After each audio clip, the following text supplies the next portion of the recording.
नहमदुहु व नुसल्ली अला रसूलिल करीम अम्मा बाद फ़अऊज़ु बिल्लाहि मिनश शैतानिर रजीम बिस्मिल्लाहिर रहमानिर रहीम।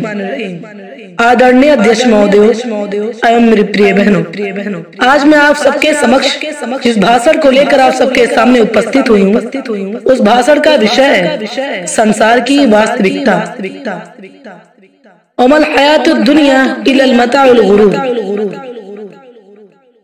आज मानव संसार के इस माया जाल में जिस तरह उलझा हुआ है, उसे देखकर लगता है कि आज का मानव इस संसार को सदैव बाकी रहने वाला और अपने आप को इसमें हमेशा जीवित रहने वाला समझ बैठा।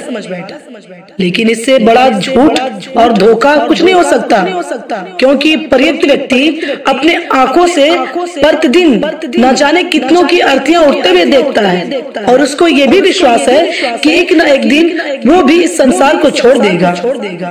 हमें यहाँ आजमाने के लिए भेजा गया है, परंतु हम इस संसार को अपना सब कुछ समझकर परलोक को भूल बैठे हैं, जो कि सबसे बड़ा धोखा है।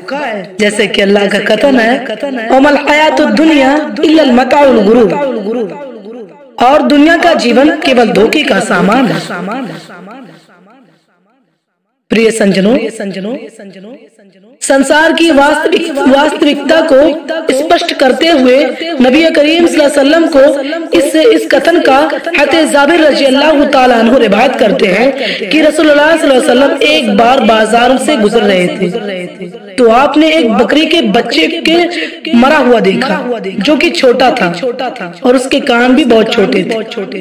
आपने उसके कान को पकड़कर कहा कि कौन है जो इसे 1 दिरहम में लेना चाहता है। लोगों ने कहा, हम किसी वस्तु के बदले भी इसे लेना नहीं चाहते और हम इसे लेकर ही क्या करेंगे। आप सल्लल्लाहु अलैहि वसल्लम ने कहा कि तुम चाहते हो कि ये बकरी का बच्चा तुम्हें मिल जाए। लोगों ने कहा, अल्लाह की सौगंध, अगर ये जीवित भी होता तो भी इसमें खराबी थी। इसके कान बहुत छोटे हैं, फिर मृत्यु होने पर इसे कौन लेना चाहेगा। आप सल्लल्लाहु अलैहि वसल्लम ने कहा कि अल्लाह की सौगंध, अल्लाह के निकट संसार इससे भी अधिक तुच्छ है, जैसे बकरी का बच्चा तुम्हारे निकट। बल्कि यहाँ संसार और यहाँ की सारी वस्तुएं अल्लाह के यहाँ धुतकारी हुई हैं। संसार धिक्कारा हुआ है और उसमें जो कुछ है वस्तुएं वो सब धुतकारी हुई हैं। केवल अल्लाह की उपासना, उसकी संबंधित वस्तुएं और वस्तुओं की और ज्ञान अर्जित करने वालों के लिए। प्रिय बहनों, इसलिए हमारे नबी सल्लल्लाहु अलैहि वसल्लम ने कभी भी संसार से अपना हृदय नहीं लगाया। जैसे कि अब्दुल्लाह इब्न मसूद रिवायत करते हैं कि एक बार आप सल्लल्लाहु अलैहि वसल्लम चटाई पर विश्राम कर रहे थे और जब आप उठे तो आपके शरीर पर चटाई का चिन्ह बना हुआ था। सहाबा ने कहा कि अल्लाह के रसूल, अगर आप आज्ञा देते, आप हुक्म देते तो हम आपके लिए नरम बिस्तर तैयार कर देते।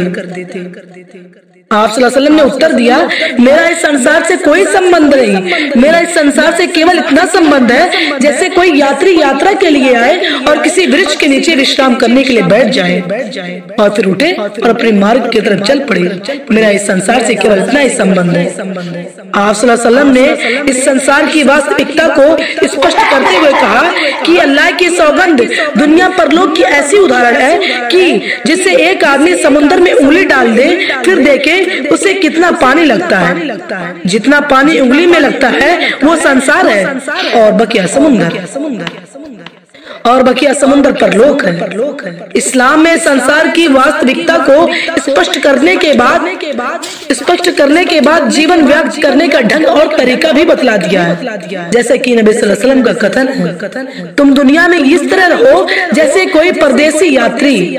प्रिय संजनों, कुछ लोग तो संसार को पाने के लिए बड़े उत्सुक और लालची होते हैं। ऐसे लोग हराम और हलाल के बीच कोई अंतर नहीं करते और इस प्रकार वो अपना परलोक नष्ट कर लेते हैं। परंतु जो व्यक्ति परलोक की चिंता करता है, उसे पाने के लिए हमेशा चिंतित में रहता है, उसके लिए हमेशा तैयारियां करता है और वो संसार के धोखे में नहीं पड़ता। मौत उसकी करे जिसका जमाना अफसोस, मौत उसकी करे जिसका जमाना अफसोस। यूं तो दुनिया में सभी आए मरने के लिए। अब अंत में ईश्वर से प्रार्थना है कि ईश्वर हमें संसार की वास्तविकता को समझने और परलोक की चिंता करने की शक्ति प्रदान करे। आमीन। तकब्बल या रब्बल आलमीन। अस्सलामु अलैकुम व रहमतुल्लाहि व बरकातहू।